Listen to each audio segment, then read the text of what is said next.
Hermann Rosenblatt does have a real story of survival in the Nazi concentration camps, a story that is genuinely extraordinary. But as he explained to us in this exclusive interview, he felt he needed to make things up to get people to pay attention. It's the greatest love story we've ever told on this show. Oh my goodness. Hermann Rosenblatt received international attention for his story about being a hungry little boy in a Nazi concentration camp who was thrown apples every day by a little girl on the other side of the fence. Years later, according to the story, Rosenblatt met that same girl on a blind date in New York City, and he proposed on the spot. I used to come by every day, bring the apple, have in my jacket and a piece of bread, and he used to say, "I'll see you tomorrow."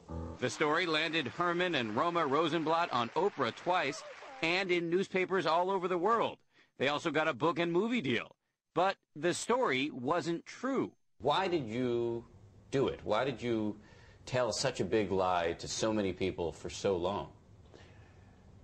It wasn't a lie. It was my imagination. And in my imagination, in my mind, I believed it.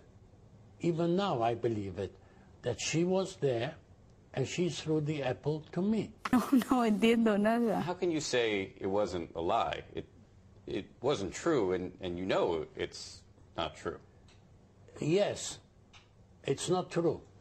But in my imagination, it was true. Rosenblatt says he made the story up to give people hope and to promote understanding about the Holocaust.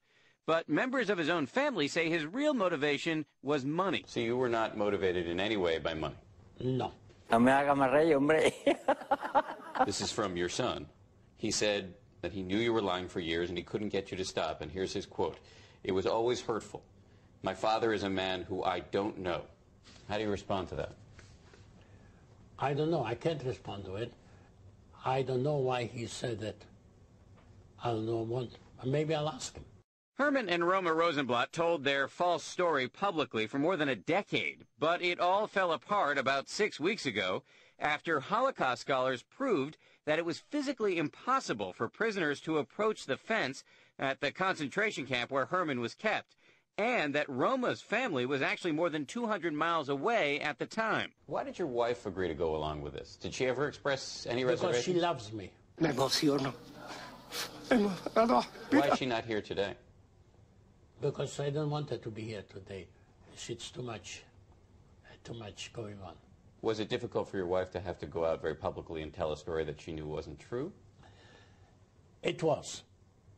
It was. But she loves me so much that if she thinks that's good for me, she'll go along with it. Rosenblatt is remarkably unrepentant about his years of lying. I pronounce my love for you forever. Does it make you uncomfortable at all? No. You think that was the right thing to do? Yeah. And while you were up on the stage there in front of all those people, in the back of your mind, were you not thinking, no, I'm not telling the truth here? No. Rosenblatt says he wants people to know that he did what he did with good intentions. So if you had to do it over again, would you tell the same story? Yeah. You would? Yes.